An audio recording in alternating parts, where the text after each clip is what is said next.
Okay. Whenever you're ready, Coach. Okay. Just to follow up on Saturday's game, just to finish off on that, good win.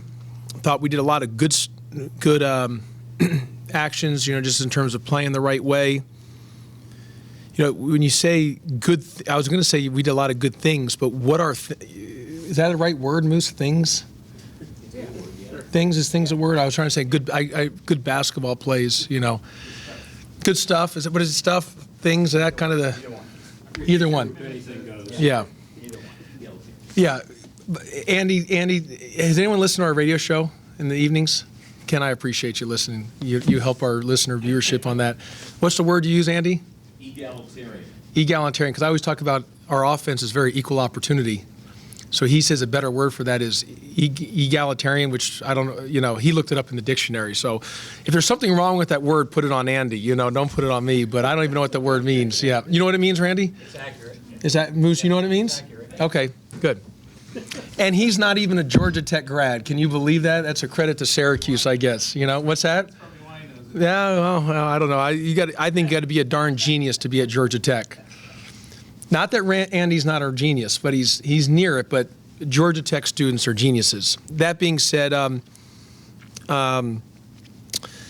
yeah. So we had a good win and played well, and 25 assists on 37 made field goals. I was really disappointed that Moose told me afterwards that the record for the least turnovers in Georgia Tech history was 4 versus LSU back in the day, and we had 5. In NCAA, which is incredible. Who was the point guard of that team? That would have been Kenny Anderson. Wow. Who was a back? I mean, That was against LSU team that had Shaq, Stanley Roberts, and Chris Jackson. That's a great credit to Coach Cremens and that group to be able to have only 4 turnovers against that team and in the NCAA tournament. So credit to them. But yeah, I was hoping we had, afterwards, I'd love to have had that record. But we've done a nice job of taking care of the basketball and did some good things and play Clemson on Wednesday. Clemson's really good. I think Brad Brunell is one of the best coaches in the country. They're very well coached. They got a lot of good players. They lost some good players from last year that went in the portal, and I thought, how's that? They're actually better this year. They're better this year than they were last year, and you just never know when you lose guys in the portal how that will be, and their team is really good. And maybe it gives some guys more opportunities who didn't get as much opportunities, and so credit to Coach Brunell and the staff, because I think Clemson's really good. I think they're one of the best teams in the ACC, and I think Chase Hunter is one of the most improved players in the ACC. I think Tyson Hunter I always get it confused. Hunter Tyson, yeah, sorry, Hunter Tyson. I think he's one of the best players in the league. I think he's really good. Of course, they've got the transfer from Boston College and Galloway, who can really shoot the ball. And look, P.J. Hall is a stud, and we obviously spent a lot of time recruiting him, and Shefflin and Middlebrooks, and they got a lot of good players. Hemingway can really shoot it, so we'll have to play really, really well on Wednesday if we have a chance to win the game. Question. Rod Van Kelly. You recruited P.J. Hall. What makes him such a good player inside? It seems like he's really active, keeps the ball alive, that type of thing. He's just a really good basketball player. He's a good rebounder, but he knows how to play. Really good passer, and he's shooting over 40% from 3. He's a good basketball player, and obviously he's got has a really good feel and understanding at the same time. You guys have had some interesting games with Clemson over the years, some barn burners right to the very end, especially up there. But had a little more success here with them. Just kind of what is it such an interesting matchup for you guys compared to maybe some other teams? We've had some great games with Clemson, and we're just sort of like Notre Dame. They just a lot of times have come down to the wire. I mean, one of the great ones is a couple years ago. It was going to actually be our last game because before all the COVID stuff happened, we had a great win at Clemson, and that was awesome. And then we had last year. Or the year before during the COVID year, the game up there, they hit the buzzer shot from half court. And last year, it was kind of back and forth at home. And then up there, we had a chance. And It was back and forth. It was a really close basketball game, and we missed a shot. They got an offensive rebound at the very end to win the game. So there's been just a lot of great basketball games and battles, and it's two good programs, two good teams, and it just seems like it goes that way where it's it's a possession by possession game. I was asking Rodney this about just how he's being coached with the assistants, and I'm curious, like, how are you approaching it, different from how it was before with Eric, and how do you feel like it's worked out so far? Well, I think I got an outstanding staff, Ken. I mean, you're only as good as, obviously, you got to have great players, and we got, and great student athletes, but you also got to have a great staff. And I've during my time as a head coach, I've really hired a lot of really good people, and there's no difference in what the staff that I've hired this year. I mean, my associate head coach, Anthony Wilkins, has done a great job, and I've kind of have him kind of oversee the offense. Julian Schwartz, Coach Schwartz, kind of oversee the defense. I have Coach Eske, kind of oversee rebounding and transition defense, and then on the floor, guys are working different spots. I usually have Coach Schwartz and Coach Eske with the bigs, Coach Wilkins with the perimeter guys, but we're all involved, and so I have as always, I got really good people and got great coaches, and they're all three guys are very good basketball coaches. They're really good on the floor.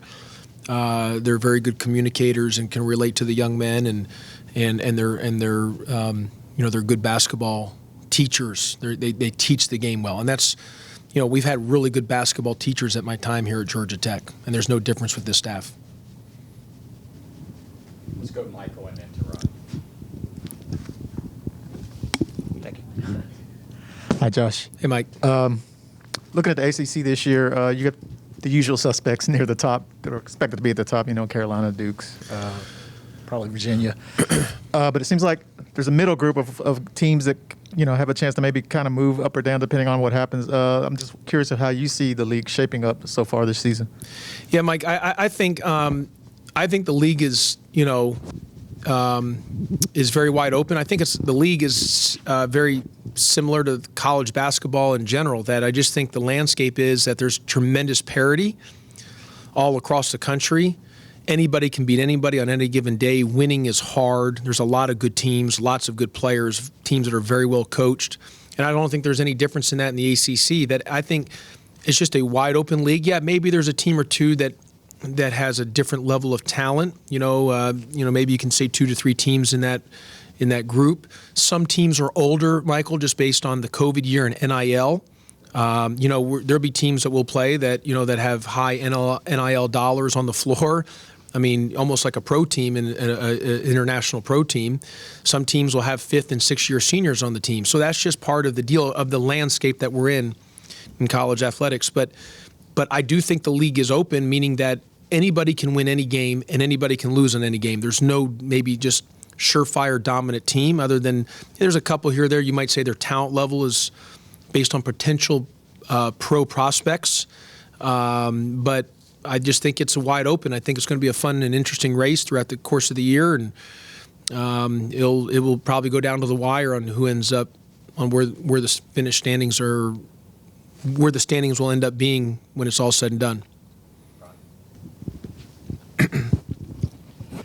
If Rodney continues to hit that little shot at the top of the key, what does that do for your offense, and what does it do for the other 4 players on the floor? Yeah, no, it's a good, obviously him being able to make that play from the elbow really helps us and makes teams have to guard that part, and he's improved his game. He's gotten better, and I'm proud of him.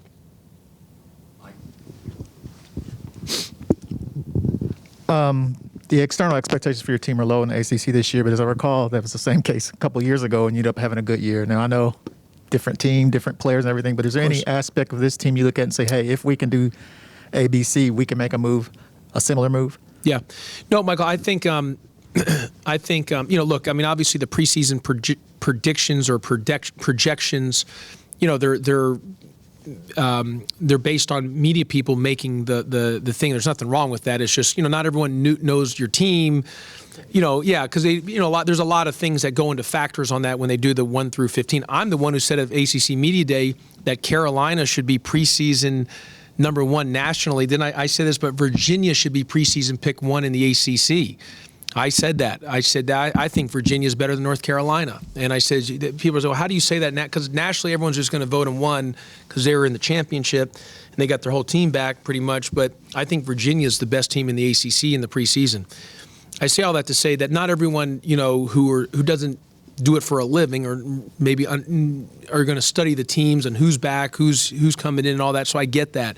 That being said, yes, we were picked dead last. I mean, there's no doubt about it. My first year here, we were picked dead last. And so it's a great opportunity based on those predictions and projections to sort of maybe, have a chance to overachieve in a sense based on that. But I think our team was better than that initially than those. I like our group, and I've said it from the beginning, we'll get better as a team as the more we play.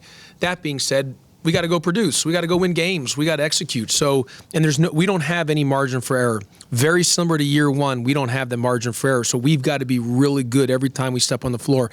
If we're not really good, when I say really good, playing the right way with doing the things that we do well, it's going to be hard for us to win those games. If we play the right way, do what we do well, we will have a chance to win the game. Doesn't mean we will, but we'll have a chance. And I think that's very similar to year 1. And Michael, in year 1, we were old. This year, we're not old. But in year 1, one of the benefits I had, in credit to Coach Gregory, and he deserves credit for that, that we had a lot of, we had older guys from when I took over. So this year, though, we're much younger, and that's the big difference. So it would be a really big overachieve as in terms of based on where the projections and predictions were, just based on our youth. Are there any updates on Javon's health? Javon's health, no updates. We'll hopefully be able to get a better read today in practice and see how he goes from there. Following up on that, that old part, I know you brought in a couple transfers this year, hoping that would help with the experience level. Yep. Has that gone the way you expected? Yeah, both transfers, Michael, have done nice. Lance Terry and Javon Franklin have been they're older guys in a sense that they've been 3 or 4 years into college already. But a lot of our other guys have been youth. Whereas that first year we've been we were really old. Besides Josh Okogie. Across the board, we had a lot of just older guys. This year, our older guys are those 2 guys, the transfers, and everyone else. There's a lot of youth on the team, and so. But the guys have gotten better. I mean, I've said this from the beginning. I really like our group. We've improved. We've gotten better. If you look at areas that we've gotten better at, of just continuing to taking care of the basketball and rebounding and just on a lot of little things. There's things we still got to get a lot better at, but I like our team, and I think we'll continue to get better and deal with our team. Since I've been here, going to my 7th year, our teams have always gotten better as the year has progressed, and I hope that continues to be the same case this year. If I could follow up what I was asking about the assistant coach mix. I would think with which each set of assistants that you have, you're going to have strengths and weaknesses, and I would think with this, obviously Eric was such a good post-player coach. Maybe you're giving up that to some degree, but you're probably gaining in others. Is that a fair way to? No, I don't know. I mean, look, Rev was my guy. I mean, did a great job for me and was with me for 6 years, and so everyone that's been here has been outstanding for me, and Rev got a great opportunity to go back closer to the West Coast, and so I moved Anthony Wilkins up into the associate coach role, and he's done an outstanding job. I mean, I expect him to be running his own program in the next, could be next spring or another year or two. He's going to become a head coach, and I think Coach Schwartz and Coach Eske are the same thing. Both those guys are going to be head coaches in time, and they're very good. I've got a very good staff. So, look, each year you're going to, when the year's done, you're going to evaluate what do we need to do to get better. What are the areas that we've got to continue to improve on. And hey guys, I need you to do X, Y, and Z to help us in these areas. I delegate to that, and those guys do a great job with that. So I think year by year you're continuing to part of a leadership role, to continuing to, put everyone in their positions of strength to continue to help bring the best out of the young men that we have. But like I said, since I've been here, I've hired good coaches. I mean, and there's no different than Coach Wilkins and Coach Schwartz and Coach Eske. All three are really good basketball coaches. They're good basketball teachers, and I think that's important. They're not just they're basketball guys. They know how to teach and coach the game. One more. Anybody in the back? Okay. Thank you. Thanks, everybody.